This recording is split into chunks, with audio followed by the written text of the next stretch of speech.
Well, hello and welcome. I wanted to introduce you to all of you, my dear friend Jonathan Ferrcci, who is a fantastic pianist and also a maestro yogi.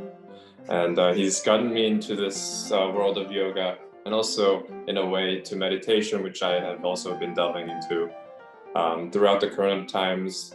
And here he is from London, joining me from London. Hi, Jonathan. Good. Thanks for the chat. It's nice to see you.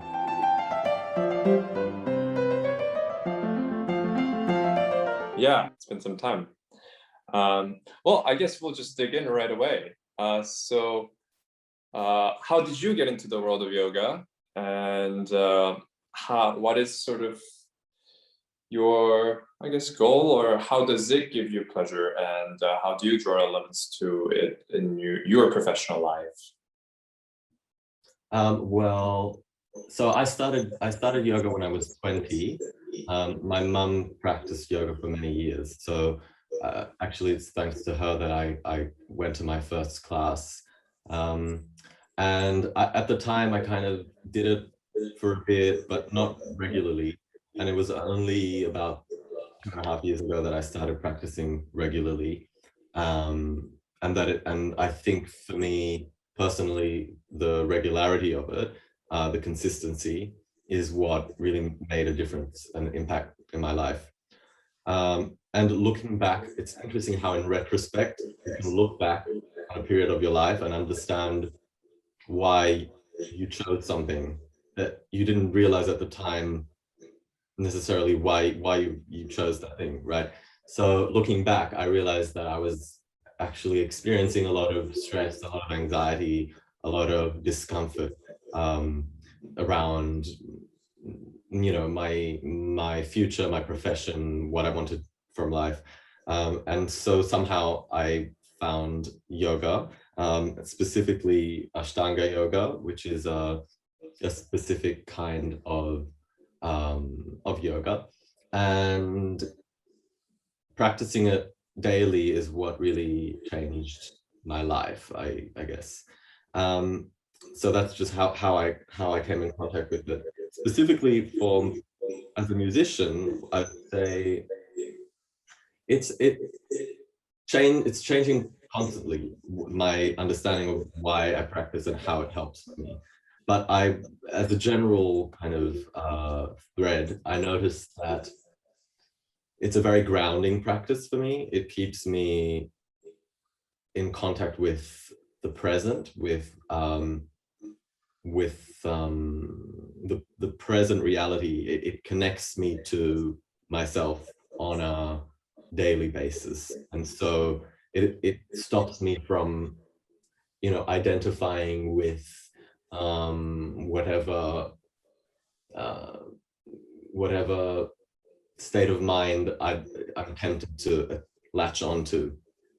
So yeah, and then, you know, as I said, it's changing constantly, like everything. But as a general thread, I noticed that it just keeps me grounded and present and connected. Right. Well, this is all very relevant to the question I was going to follow up, and this whole idea that yoga is a moving meditation, and it seems that the breathing is the key thing that we constantly follow. And I realized that in practicing it and also following your video that you had sent me, Ashtanga Yoga, we don't do this enough in our daily lives as well, whether it's just in existing or in performing. And I like this idea of letting the breathing guide you, this thing that is always there, but we are unaware of it. And it seems it's like mastering this very basic thing that allows us to exist. And maybe can you elaborate a bit on this idea and how this can be applied to any performance, performing art, not just piano or classical music, maybe this idea of living in the present, which is a very elusive thing, but it seems it translates into something like being in the flow. Maybe if you can elaborate on how that feels to you. Yeah. I think you really hit the nail on the head. The breath is the key element. And I've been thinking a lot about this, about the breath, because you know, we've in the West, or I mean in the, you know, global North, we've really imported the physical aspect of yoga, and often we don't put it into context. We don't put the asana practice, which is the physical practice, into context, because it actually is just a small part of a much bigger way of living your life, and certainly the breath is a big aspect that follows and that is part of the physical practice. And I think the reason why the breath is so important is that it really is the bridge between the physical and the mental. It's really what connects us to our nervous system. It's the easiest way into the nervous system. If we want to talk about it from a, you know, in kind of more scientific terms, the breath is really the entryway to the nervous system. And the nervous system is what regulates us, not just while we perform, but in everyday life. So if we can find a way of accessing the nervous system, we can, you know, tap into so many possibilities of finding, you know, a state of clarity, of calm and of presence when we're performing, and even in our everyday life. And so yoga, well, uses this connection of the breath to access the mind. So I think the breath is the bridge, and the more I practice, the more I am amazed at how, you know, we can get easily obsessed with the physicality of the practice, which is really, you know, it's fun, and it can be aesthetically enjoyable. It can be, you know, even it can really excite you, and it catches the eye as well. Certainly in the world that we live in today, with social media especially, where we always, you know, look for the best handstand and so on. But the more I practice, the more I realize that when I'm really connected to the breath, then that's where I gain the most benefit from the practice. And on stage, what that means is that I'm not necessarily, you know, focusing on the breath while I'm performing, but I feel the breath in everything. So I hear the breath in the music, or I hear the breath of my body on stage, or I feel the breath of, you know, my relationship with the audience. Breath is something that is a much larger thing than just your lungs inhaling and exhaling. You know, it's a rhythm that exists in every living thing. So I speak of breath in a larger context, I guess. Oh, I mean, that's all very beautiful. And it's also what I had been also thinking about recently as well. And you also bring your scientific terms and getting into neuroscience. And there's a podcast I've been following by a professor of neuroscience at Stanford called Andrew Huberman. And he talks about mastering the breathing as well, not in a yogi sense, but in a neuroscientific sense, and how simply being able to be in control of your inhaling and exhaling changes things, and it can be a tool. So simply mastering inhaling, it enables you to increase the heart rate, or bring up the stress level, and then longer exhaling does the opposite, slows down the heart rate and things like this. And it seems like what you just said, whether it's performance or daily life, simple things like that, and then connecting it to bringing your mind and body awareness all together and really being aware of your body.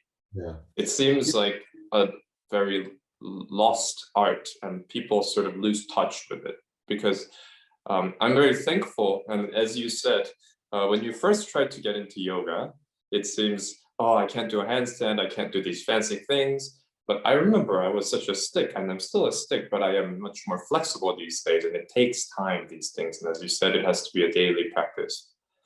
And it's been helping me touch base with connecting my mind and body. And so I thank you. But I guess I wanted to also then follow up on, well, this idea of mindfulness then, because on top of the breathing, I guess the mindfulness is a concept that directly has to do with this mind and body connection and awareness, and what this does to our daily lives, and also in the act of performing. I think it's not a coincidence that I had been dealing with things like stage fright much better from my end. I used to sweat like a pig when I performed, but these days I have found some sort of comfort in it. So maybe you can also tell us more about that. Yeah, you know, actually, pigs don't really sweat. Sorry, there's just a That's I don't know why that's a thing. Yeah, we just we like to make shit up about. Oops, sorry. Yeah, I just was reminded, and they're very smart, so we shouldn't keep them full of shit. Yeah, no, okay, so that's a good. First of all, I just wanted to add on to what you were saying about neuroscience. It's yeah, you're completely right about the breath, and you know what we're learning now is how breathing can, you know, stimulate the sympathetic or the parasympathetic nervous system according to what kind of breath technique you're using, and so it can be used to decrease stress levels enormously. And what I find interesting is that we're now, you know, looking into this, whereas, you know, this has been in yoga culture and in yoga philosophy for centuries. You know, it's really fascinating. But yeah, so to get back to your point about mindfulness, the way I see it is that in your yoga practice, you're putting aside a space and a time in your day to be present and to connect to your body, to connect to your breath, and to connect to your state of mind. So by doing that, what hopefully happens over time is that this mindfulness translates off the mat as well, right? So I really think that the effects of yoga are to be found not only on the mat but off the mat. And it's interesting how the more you practice, the more the effects of the yoga practice trickle down and you know, by osmosis kind of expand to all different areas of your life, not just performing, but you know, even your interactions with other people, your interactions with the environment that surrounds you. I think ultimately yoga is actually a practice of empathy, because by connecting yourself to the present and to your relationship with your mind, it allows you to actually be there when you're with other people and with your present environment. So definitely for myself, I've noticed that, you know, if I can every day kind of expand my level of presence during my yoga practice, then slowly, you know, even in my playing and in my practice, I can feel the same effect. Wow, I mean, case in point, I do feel that way as well, not just in performing, but in how I interact with others. And I've been learning more to be an active listener, which is quite an undervalued virtue, I think.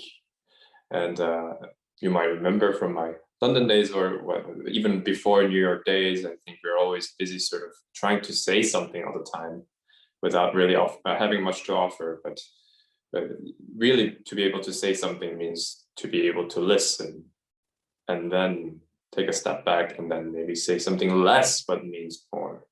So I think this is all very relevant.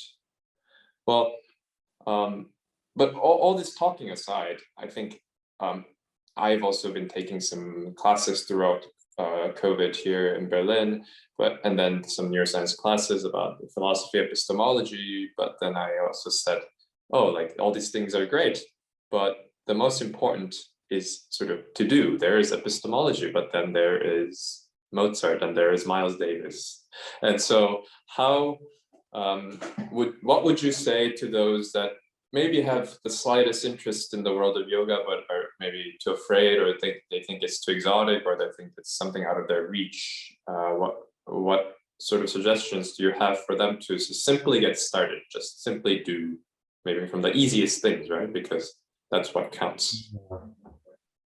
That's a very good question, because everyone's different. So everyone will, come at it from a different perspective and with a different aim or with a different curiosity, right? But what I would say is, first of all, I think it's important to aim for a bit more consistency rather than like, doing a 1.5 hour, like super intense yoga posture practice and then, waiting another 2 weeks before doing it. I'd say just like a little bit consistently, not even every day, but maybe like every second day or something, is a good way. I think you need to give it a bit of time. What I would also say is to try to sever the connection that we have in our brains between like Instagram yoga and yoga. Just switch that off. Like you have to make a conscious effort to switch that off. Try to avoid associating your practice with the handstands that you see. It's something that's available to everything, because all that you need is yourself. It's good to find a teacher, but ultimately yoga is a self-practice. So that's what I would say. I also think that there is no excuse now, as in like it's available everywhere to everyone in any form. I do believe that if you can't find a teacher and practice in person with that teacher, which could be in these times, then there is really excellent material available online as well. You just have to sift through the kind of, as I said, Instagram-y stuff. But even on Instagram, there is incredible content available. So I think it needs a discerning eye. But what I would say is just try a little bit over, a period of time, regularly, consistently, and see how you feel. And as I said, the breath is the way in. It's really what connects the body to the mind to the spirit, if you want to use that word for lack of a better term. Fantastic. Well, to follow up on that a little more, do you have any suggestions for beginner yoga? Because I did get straight into Ashtanga, and I've been doing that, but maybe that's not so beginner friendly. Although what you said, it's about hitting the basics right? So things like sun salutation, which people might not know what that is, just being able to do that and constantly trying that maybe every day, it could be an idea, right? Because I've now been doing it for, I don't know how, even consistently, maybe 5 months or so before, very on and off. And handstand, I'm not even thinking about yet, but I can feel the improvement. But what would you suggest maybe? And also you are starting to do some guided ones yourself. So some self-promotion as well. Yeah, I mean, I actually have no desire to promote myself. Not because not because I'm being modest, but simply because the more I teach. So I recently became a certified teacher, but the more I teach the more I realize what a long journey it is to actually become a yoga teacher. So for beginners, yeah, that's a good question. The thing is, I mean, as you know, I practice Ashtanga yoga now, but it's not what I started with. I started with Iyengar yoga, which is a different style. I think it's important to try different things and see what works for you, because, you know, Ashtanga yoga might not be the style that you want to practice. I think if it's practiced properly, Ashtanga is actually very beginner friendly, although it's not necessarily always how that comes across. It can seem like a very physically demanding and advanced practice, but actually if you start with, you know, just a few sun salutations and a few of the finishing poses, then it can be a perfect, beautiful practice. 20 minutes, you start just 5 sun salutations and then 3 sitting poses, just focusing on the breath. But for that, I do think you need a teacher. I think for Ashtanga, it is important to have a guide, so that you know how much to, how slowly or how quickly to build. For those of you who don't know anything about Ashtanga yoga, it's quite a dynamic practice where we learn a sequence and we slowly build on that sequence. We build, adding one posture at a time. But, you know, for some people, maybe the interest is more on a simple sitting practice, focusing on the breath, or on a slower, less dynamic practice where, you know, you may hold poses for a longer period of time. So I really think everyone needs to experiment a bit, and everyone will find their own style. I am not kind of you know, promoting, I'm not sponsored by Ashtanga, but for me personally, it's what I love, and I also really enjoy the physical aspect of it. As you go on, it becomes a very physically challenging practice, and I mean, that's personally what I love, that aspect of it as well. But I think, you know, just to try different styles is a really good thing. Great. I was just saying that because, as you said, with the Instagram-y things, where there's so much information out there, so it's so easy to get lost. So it's nice to have some points to get started with based on what you want, because we have this big going to the gym culture, but I think the yoga culture is getting bigger and bigger. Although this is also going to be partly in Korea, and Korea is not as big. And so, and there's a notion that yoga is something of a more for the female friendly, but it's very just not so true. And I love it because of the connection with the body, but not that there isn't in the gym culture, but so that's what I wanted to do, just introduce this thing. Yeah. It's interesting that you say that, because if you look, I mean, yeah, we I think, not just in Korea, but here as well, it's changed now, but for a long time we kind of thought like, oh yeah, yoga is for like middle-aged women or whatever. We had that image. But if you look, for example, at Ashtanga Vinyasa yoga, it's actually a very, I mean, it used to be a very male-dominated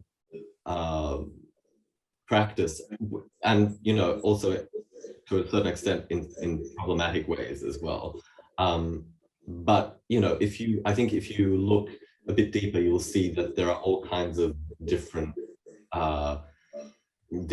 paths within yoga. Yoga is such a broad term, you know. It also just doesn't only encompass the physical practice. I always like to go back to Patanjali's definition of yoga. Patanjali is a sage who wrote the Yoga Sutras, which are a collection of you know, sutras, which are so short sentences that contain you know, dense amount of information. And the first definition that he gives us is yoga chitta vritti nirodha, which means, it's in Sanskrit, and it means yoga is the stilling the fluctuations of the mind. So it doesn't even mention downward facing dog. You know what I mean? If you look at these texts, the asana practice, the physical practice, takes up a very small part of the whole spectrum of what yoga is. Wow. That was a rather short one, but with so much information in there, and a lot of, I think, enough to invoke people's curiosity, which I think is the most important thing to get started with. So it's always, you better try it or you'll never know what it is. Yes, yoga. Okay, so yoga is an empirical practice. You don't read about it and then you understand or you feel the effects. You just try, you just do it. And you know, someone once said about Ashtanga yoga specifically, that someone once said yoga is 99% practice, 1% theory. And I think that's quite true. Amazing. I think that's sort of the mindset that's missing from a lot of, let's say, classical musicians, because theory is important, but really it's all about the visceral feeling of it and personifying the thing. So thank you very much, Jonathan, and it's always a pleasure. And you know, how lucky are we to have each other in our lives, and from London times, and I mean, this is friendships that last forever. So okay, well, thanks, Jonathan, and you can check him out at his Instagram page or whatever it is, and he's being very humble with his practice, and as I love what he said about it's an endless journey, and this is for many things that require this sort of maestro-like work. So thanks, Jonathan. Thanks, June.